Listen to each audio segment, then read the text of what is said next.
লিবিয়ার ভূমধ্যসাগর তীরবর্তী একটি এলাকা থেকে ২০ অভিবাসন প্রত্যাশীর মরদেহ উদ্ধার করা হয়েছে। ধারণা করা হচ্ছে তাদের বেশিরভাগই বাংলাদেশি নাগরিক, তবে পরিচয় এখনও নিশ্চিত হওয়া যায়নি। লিবিয়ায় বাংলাদেশ দূতাবাস সূত্রে এসব তথ্য জানা গেছে।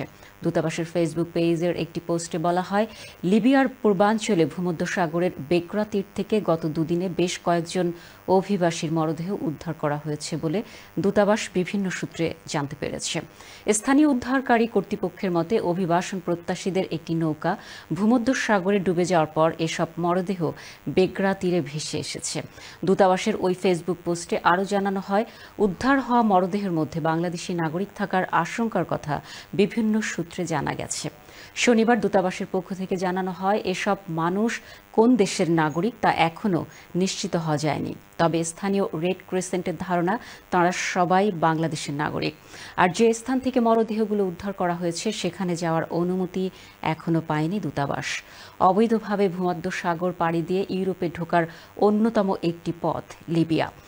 এ পথে ইউরোপ যাওয়ার জন্য মূলত ব্যবহার করা হয় ডিঙ্গি নৌকা। এসব নৌকায় ধারণ ক্ষমতার চেয়ে অতিরিক্ত যাত্রী তোলা হয়। প্রতি বছর এ পথে যাত্রা করতে গিয়ে প্রাণ হারান অনেক অভিবাসন প্রত্যাশী।